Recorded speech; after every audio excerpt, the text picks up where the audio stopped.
Thank you, Judah and Corey. Thank you for inviting me for this day. It was fascinating so far, and I'm quite excited, not only because I speak in English, also because of some of the faces here, including that influenced my work by her work on friendship. And I took some of those ideas into the home settings on siblings. And Judah already showed you Tzachor picture earlier, so you know how she looks like. This is also collaborated with Asaf Arofe, Shamir Medical Center. And today I'm a postdoctoral researcher here at the Department of Psychology, but this is a work done in the School of Education at Tel Aviv University. This is a part of my PhD work. The work was comparing interactions of children with ASD interacting with their siblings, mothers, and friends. But I will focus today on the sibling interaction and share with you some of our findings that we think that nicely demonstrate and explain the importance of this dyadic interaction. So, it is well accepted, actually, that siblings' interaction in childhood are important for typical social development in various domains, including language development, theory of mind, empathy, social adaptation, risk and resilience, and well-being. And also, intuitively, we can assess how important those relationships are just by the fact that many times this is the longest relationship a person has in life. And it has the potential to deeply influence personality and development. We also, of course, know that social interaction is a fundamental challenge in autism spectrum disorder.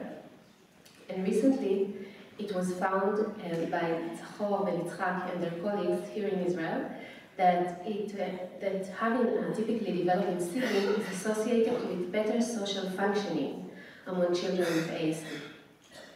So, to study the sibling interaction, what actually is going on when those children play together, what happens, this is highly important, for example, in order to understand the mechanisms in which the presence of an older TD sibling may influence the development and the functioning of a child with ASD.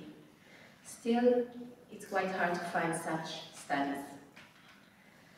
And that was the objective of this current study, to characterize the interaction between children with ASD and their older TD siblings. We used an exploratory sequential mixed method design. It was chosen for pragmatic reasons, to obtain maximal information in a field that previously had not received much attention. So our participants were 28 sibling dyads in middle childhood, of whom the younger sibling has ASD. And we just came to their homes and asked them to play a game or a play of their choice, of their own choice. They were video recorded in their homes, playing the game of their choice. And as you can see from some of the examples here, the siblings demonstrated a wide range of game choices and play levels, from sensory motor to symbolic imaginary, and we did not interfere with the choice of the game. We just wanted to see what actually happens at home. And then the observations were analyzed in an exploratory approach, guided by open-ended question in a circular process and based both on initial data and on literature from relevant fields, including Lorraine Adamson's work that you mentioned earlier. And we developed a system for coding and analyzing the interactions.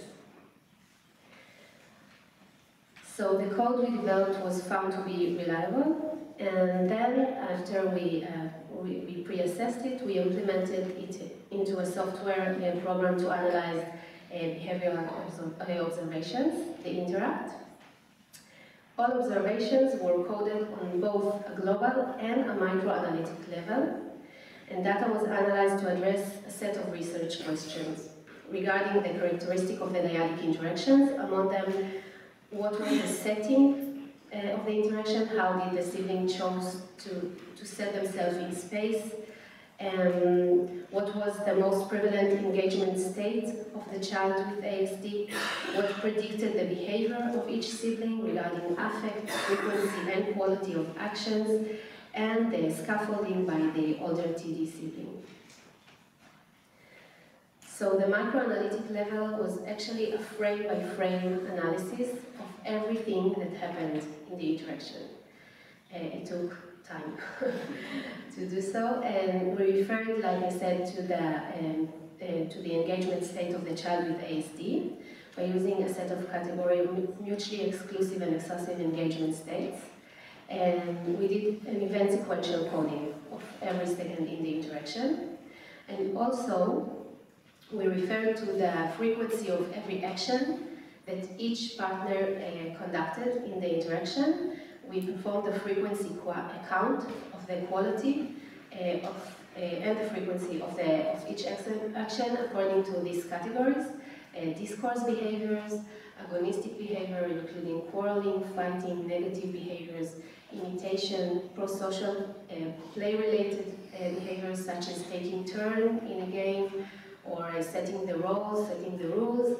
And we also refer to the low-level behaviors, such as incomplete or unclear social behaviors.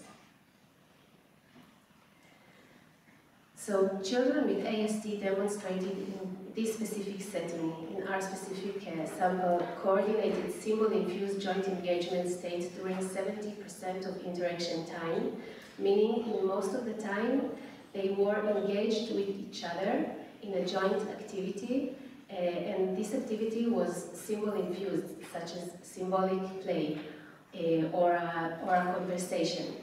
And this is, of course, a finding that we would not have predicted based on previous literature that emphasized coordinated joint engagement as a major challenge in ASD.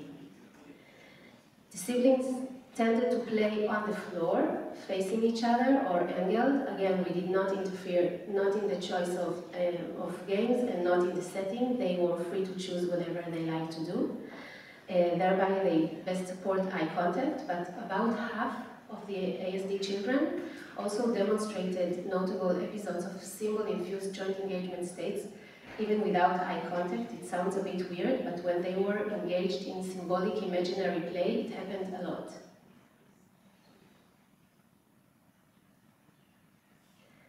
Interactions were mostly positive, with the most frequent action demonstrated by both siblings were play-related. As I said, taking turn in the play, setting the roles, deciding who is who, and such. And then it was followed by prosocial behaviors for the TD older siblings and low-level behaviors such as incomplete or unclear social behaviors for the ASD siblings. The interactions were also very intensive, with a new action happened at about every 3 seconds on average. And of course, the older siblings were the dominant. They initiated more, they responded more, and they scaffolded the interaction in many cases. And we also see here, like in almost everything that is being studied in autism, the large diversity between families and between children and between sibling dynamics. Both siblings were involved in coordinated play most of the time, and they were also coordinated in the expression of affect.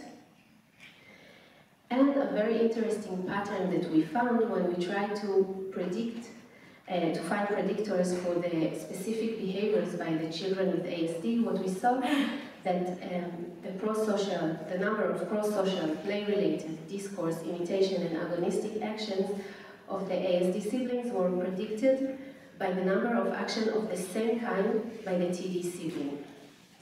But that was not true for the low-level behaviors. And this is a finding that I specifically like. It was surprising for us to see that the level of adaptive behavior function of the ASD siblings predicted the degree of scaffolding by the TD siblings. So the TD siblings, they were also children in middle childhood. They were young children. And what we saw is that TD children's scaffolding ratings increased as their siblings' variant adaptive behavior scale scores decreased. So actually, it indicates, in our view, sensitivity by the older sibling, demonstrating an intuitive understanding, maybe, of the needs of their ASD siblings. And we also found that gender differences among the older TD siblings, with girls, older sisters tending to more follow the lead of the younger ASD sibling than older brothers.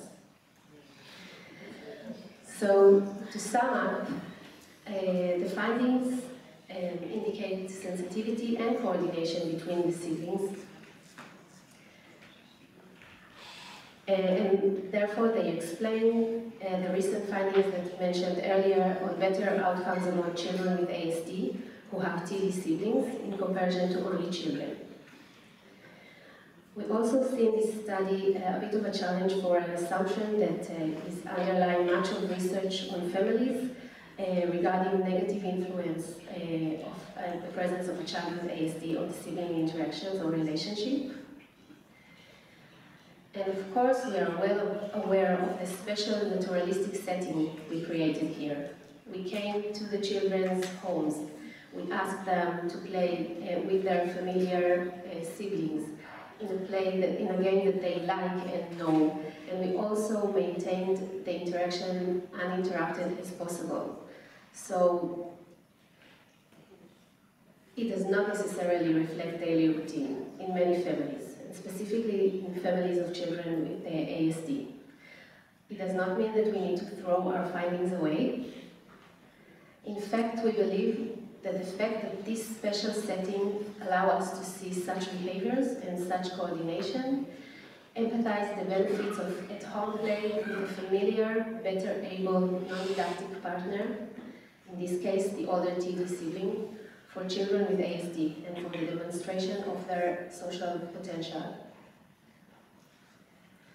And I made an effort to speak in English, but I can also answer questions in Hebrew. Thank you.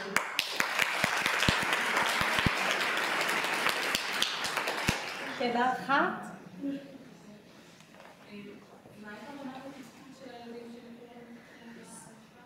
So the question was regarding the level of functioning. We had quite a varied area of functioning level. I also had 3 children that were non-verbal during the. We did not focus on the subgrouping of high versus low functioning children because we wanted to see what happens at home, and like I said, it's part of a larger research that also examined the interaction in comparison to other partners, so we had quite a variety.